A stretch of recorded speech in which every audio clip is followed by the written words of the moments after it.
Olá, amigos e amigas, que a graça e a paz de Jesus esteja com cada um de vocês e que todos tenham um belo dia. Vamos estudar a lição e hoje, quinta-feira, 22 de junho, a lição 13, ela tem como título O Cordeiro que foi morto. O livro de Apocalipse, ele possui muitos símbolos que são muito importantes para o tempo do fim. E o Espírito Santo inspirou o apóstolo João a colocá-los dentro da palavra, dentro da Bíblia. E eles têm papéis assim, importantíssimos, para a revelação da verdade, para aqueles que leem e ouvem as palavras do Senhor. E a lição de hoje ela está baseada no livro de Apocalipse, no capítulo 5, versículos 6 e 8, Apocalipse 7, versículos 17, Apocalipse 14, versículo 1, Apocalipse 15, versículo 3, Apocalipse 19, versículo 7, Apocalipse 21, versículo 22 e 23 e Apocalipse no capítulo 22, versículos 1 e 3. O que nós vemos aqui, que nós temos um símbolo do Cordeiro e que ele aparece várias vezes no livro de Apocalipse, que esse Cordeiro significa Jesus. E após a entrada assim, do pecado nesse planeta, Deus instruiu para o seu povo para que ele fizesse sacrifício de cordeiros para ensinar e simbolizar a morte do seu filho amado Jesus na cruz do Calvário. E que ele está fazendo isto em favor de nós pecadores. E o apóstolo João, ele estava ali na ilha de Patmos, ele tem uma visão que está lá em Apocalipse 5:6, que nos diz: Então vi no meio do trono e dos 4 seres viventes, entre anciãos de pé, um cordeiro como tendo sido morto. Vejam, né? Aqui está falando cordeiro morto, né? E o que o que João quis mencionar para nós, que ali ele está falando de Jesus, né? Ele viu Jesus, o Cordeiro de Deus, aquele que tira os pecados do mundo e que morreu por nós pecadores. E a conquista assim de Cristo o tornou digno de ser o nosso advogado no céu junto ao Pai Celestial.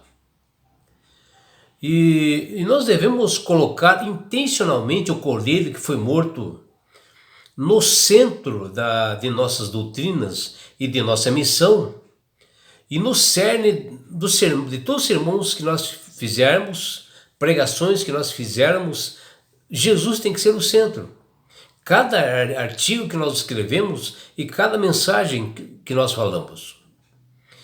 Porque o amor revelado pelo Cordeiro na cruz possa transformar a maneira como nós tratamos assim uns aos outros, né? E nos motivos também, que possa nos motivar assim, nos entusiasmar a também cuidar do mundo. E a lição de hoje fala desse ponto importante que é o Cordeiro que foi morto. E o livro do Apocalipse ele tem um propósito explícito e implícito. O propósito explícito ele é declarado já no primeiro livro, que diz: revelação de Jesus Cristo que Deus lhe deu para mostrar aos seus servos as coisas que em breve devem acontecer. E ali está bem claro, está explícito. E o livro mostra a orientação futura do conteúdo da profecia de forma clara, né? Porém, dentro do livro do Apocalipse, ele tem uma forma implícita, que lhe é apresentada em símbolos importantes para somente os cristãos fiéis pudessem entender Por isso que Deus fez esse propósito, né? Fez através de símbolos para que somente as pessoas cristãs, aqueles que são comprometidas com Deus, que entendessem. E o apóstolo João, ele tirou a maioria desses símbolos dos livros do Antigo Testamento, do livro de Ezequiel e Daniel. E esses livros revelam os significados e as profecias direcionam para um império romano, né? E Deus colocou em símbolos para que os imperadores romanos da época não viessem a destruir o livro. E no livro do Apocalipse aparece, né, um dragão, né, no céu, que está lá em Apocalipse 2, versículos 3, 4, 7. Fala de anjos voando por meio do céu, que está lá em Apocalipse 14, 6. Onde aqui o dragão, né, é o Satanás. E aqui anjos voando pelo meio do céu são as pessoas que proclamam o evangelho nas cidades, em todos os lugares. Esses são os anjos voando pelo meio do céu, que está lá em Apocalipse 14, 6. E fala, né, de uma mulher montada numa besta escarlate. Mulher é uma igreja, né? Uma igreja que no caso aqui seria Roma papal, né? Está lá em Apocalipse 17:3 e assim por diante, com vários símbolos, né? E o apóstolo João, que escreveu o livro de Apocalipse, estava numa ilha de Patmos, na Grécia, e ele recebeu essa visão de Deus, que o inspirou a colocar os símbolos na palavra, no caso, na Bíblia, nas Sagradas Escrituras, né?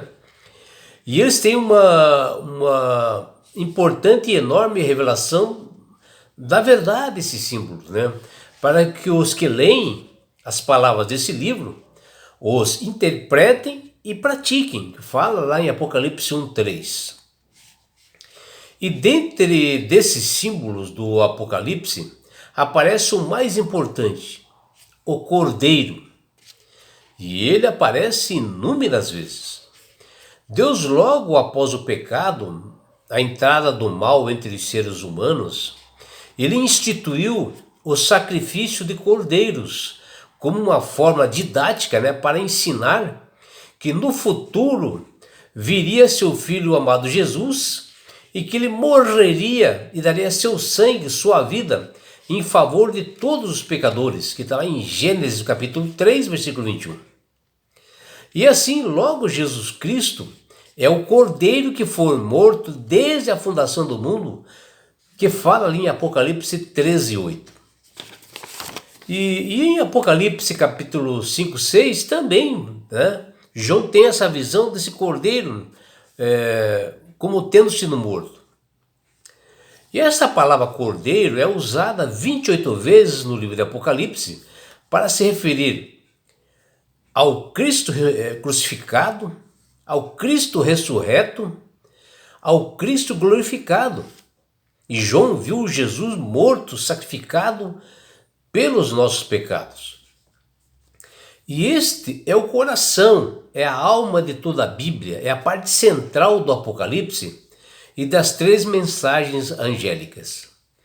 O símbolo do Cordeiro é o ponto alto de nossa fé, da nossa missão como filhos de Deus, que nós acreditamos nas promessas de Jesus para nós enxergarmos o sacrifício que ele fez por nós na cruz e que ele é o Cordeiro de Deus que tira os pecados do mundo. E por isto, o Cordeiro morto que fala Apocalipse deve ser o foco principal de nossa crença, de nossa fé, a Jesus que morreu na cruz e que pode operar um milagre real na nossa vida. O mesmo Cristo que foi humilhado, né, esbofeteado, injustiçado no Getsemane, que recebeu toda a nossa culpa, quando nós fizemos tudo errado, pecamos contra Deus, ele foi lançado toda a culpa sobre ele. O Cristo que foi pendurado, né, entre o céu e a terra, em uma cruz, tratado como um criminoso, humilhado, onde a culpa era totalmente minha, sua, e sim, nós é que merecíamos estar naquela cruz, morrer pelas nossas falhas, Cristo saiu do seu trono da graça, do conforto do céu e veio morrer por todos nós, né?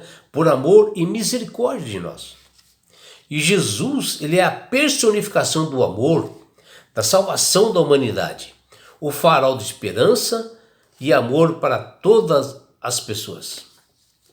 Não podemos ser cristãos fiéis ao nosso chamado se nós não podemos realizar obra alguma a qual Deus criou, como a igreja verdadeira que observa os mandamentos, a menos que nós tenhamos o Cordeiro morto, Jesus, a mente que morreu por nós, crucificado por nossos pecados, como primeiro lugar na nossa vida ele deve ser.